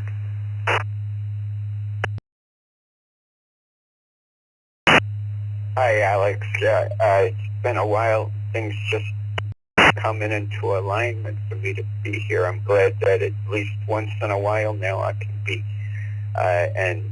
on to say hi and answer you wonderful questions. Especially if it's a petite woman, I will make an effort to be chivalrous, practice chivalry, because how do you expect them to open a big heavy door or a car door? I guess they'd even be mad at me if I left it to them. So yeah, definitely, most definitely, and more so sometimes than other times.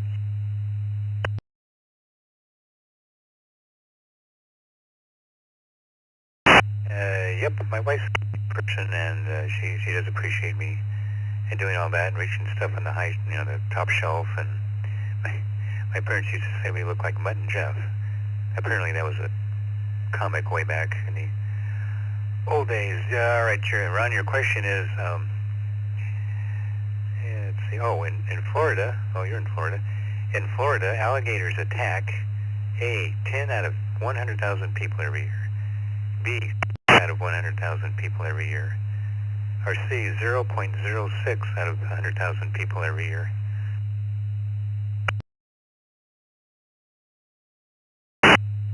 Yeah, you think I would know that, and there was a couple of them recently, so I'm gonna just have to go in the middle. They didn't print statistics up the last time I read the article about, a fatality from an alligator. What happened here, unfortunately? We have to share their habitat. Did I get that one right, Alex?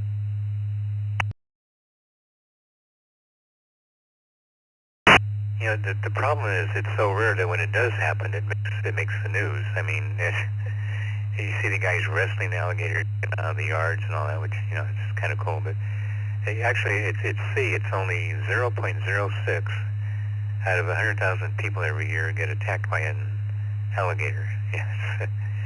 Of course, Florida's population is growing, so you're much more likely to be attacked by a former Italian New York governor vacationing in Florida than you are a gator, especially if you're a woman. Thanks. Thank you, Ron. You don't have to worry. All right, let's take more check-ins. Saturday Night Trivia Net on W7 FTM in Scottsdale, Arizona. Full call sign phonetically twice, please.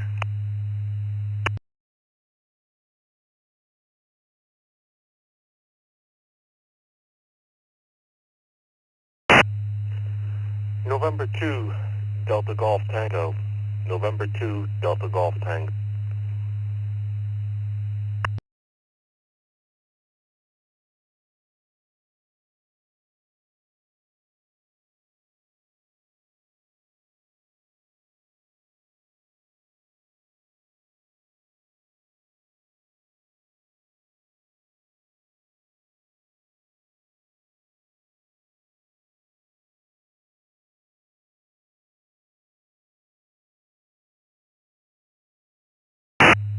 All right. Good morning, Dan Patterson, New York. Glad you can make it into DGT. Question of the night, do you practice chivalry?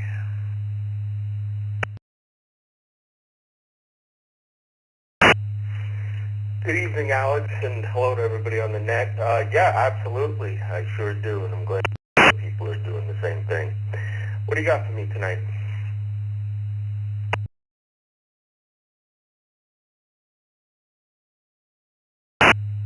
Okay, Dan, what do the movies Poltergeist, The Truman Show, Frequency, great movie, by the way, if you're an amateur radio operator, Frequency, The Village, Liar Liar, Cube, Child's Play, Christine, and Final Destination all have in common? A, they were made for under $1 million. And B, they starred comedian Jim Carrey.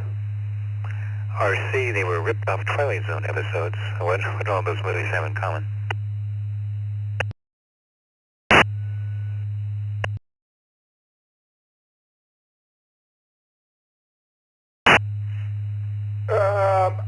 I'm going to have to guess at this. I'll just say Charlie.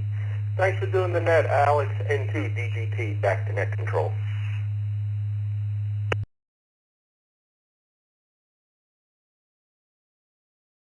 Consider if you will. Yeah, they were all ripped off Twilight Zone episodes. Every one of those movies came from one of the writers of the Twilight Zone, either.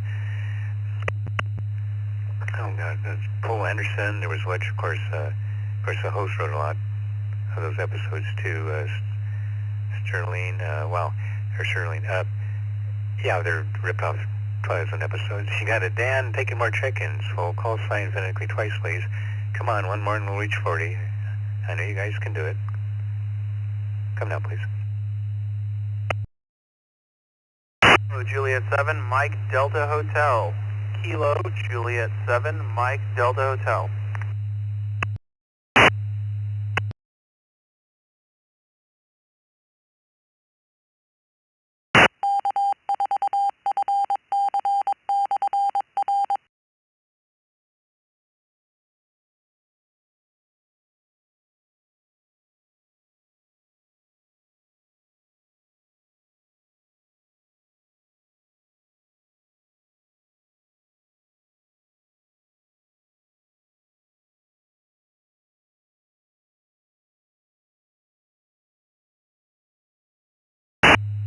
Well, hey sis, you might be it tonight. KJ7MDH. The question tonight, do you practice chivalry?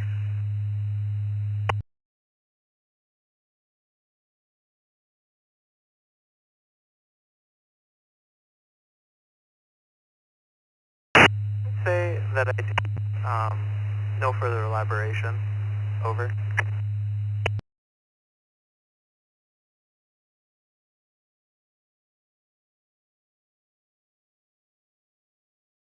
She's sitting next to you, isn't she? No, I'm just kidding.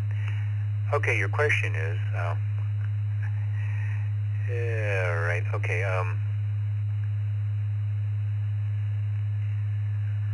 sorry, let me scroll down a little bit and find another question. Okay, you know the Barry Manilow song, the cheerful Barry Manilow song, Copacabana, the hottest spot north of Havana?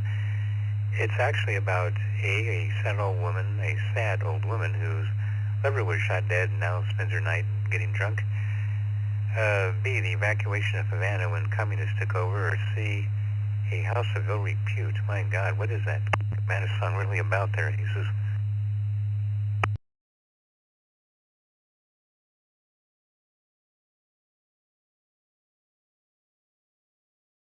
This is a song in my head, but I'm gonna have to go with Alpha. I think it's about, a drunk old sad woman.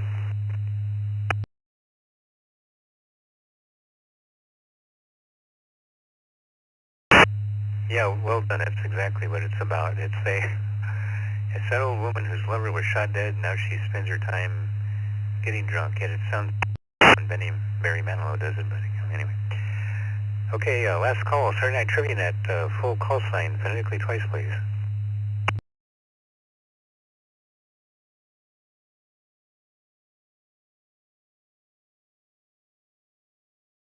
Well, 4 RCS, Kilo Lima 4 race car series.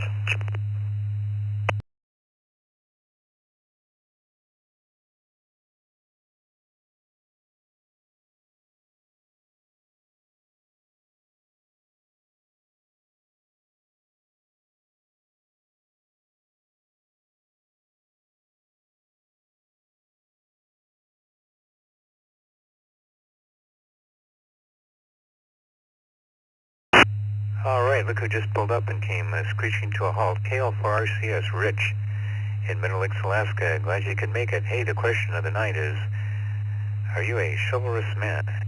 Or for ladies, race cars or not?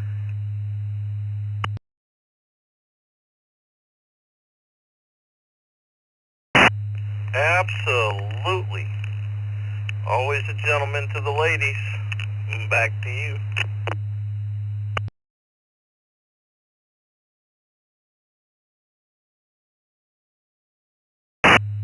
Okay, Rich, I got an old movie question for you. Sorry about that. During the Battle of Aqaba scene in the movie Lawrence of Arabia, actors Peter O'Toole and Omar Sharif are shown charging full speed into battle riding camels. They were actually out to the side of the set drinking tea while their stunt doubles did all the work. B, strapped onto the camel saddles because director David Lean was afraid they would fall off. Or C, both the drunk as skunks because they were nervous about filming the scene, which they did themselves. What'd you say, Rich?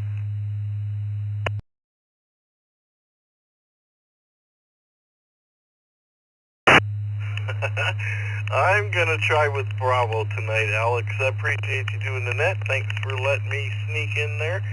And everybody have a great weekend. KL 4RCS, Rich, Meadow Lakes, Alaska, 27 degrees, and we got no snow.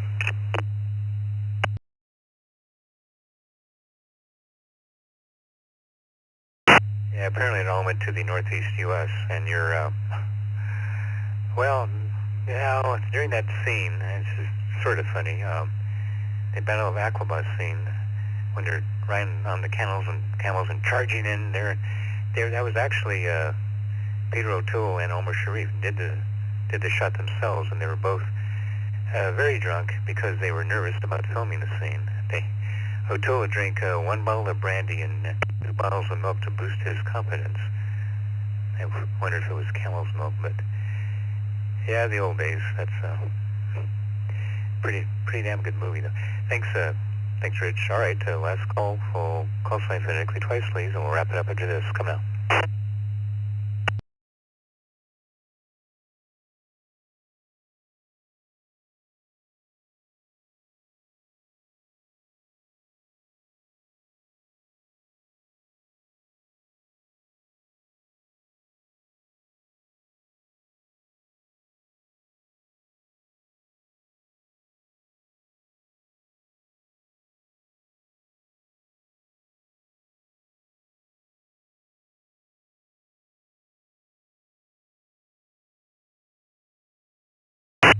And with that, we'll call it a net. Let's see how we did tonight. Had 41 check-ins. Pretty good. And the people... Oh, everybody... There's no in and outs tonight. Everybody checked in. Answered the question. Of those, almost an even split. There were 21 people that missed their question, and 20 people got their question correct. That's been a little tougher than normal night for the questions. And on the... question of the night, are you chivalrous, or if you're a woman, do you appreciate a chivalrous man? 30 said yes, they are chivalrous or appreciate a chivalrous man. 2 people said no, and 5 people said, yeah, it depends on the situation.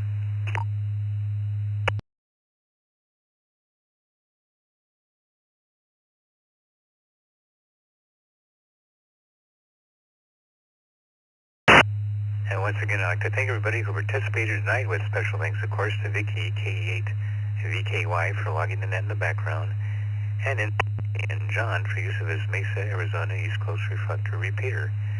We now return control of the ECR back to you until next week at the same time, when the control voice will take you to the Saturday Night Trivia Net. 7:30 W7 FTM clear. Good night.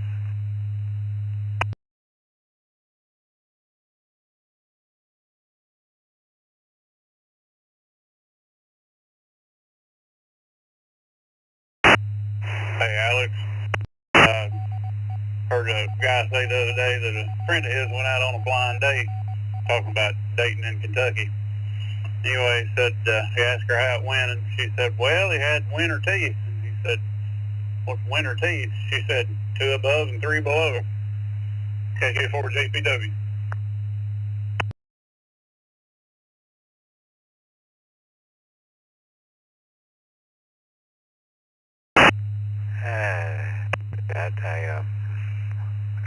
Jokes are always welcome on this net, as long as they are at least PG rated. Thanks again. W7 FTM 73.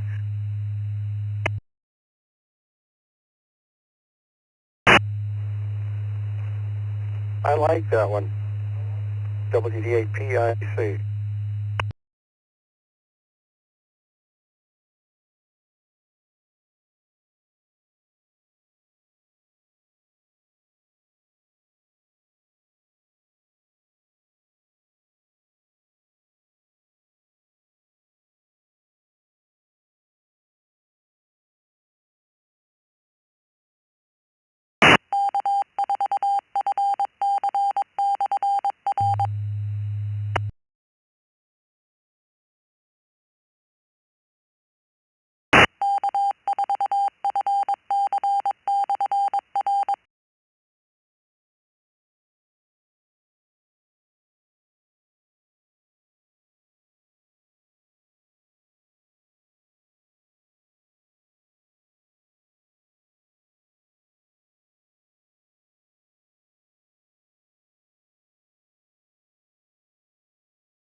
Kilo 7 with the Alpha.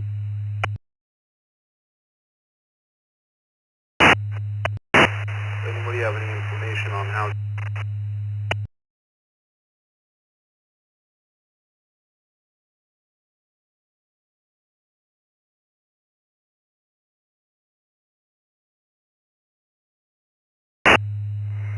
KK7HLD, thanks for the great net as always. Alex, talk to you later.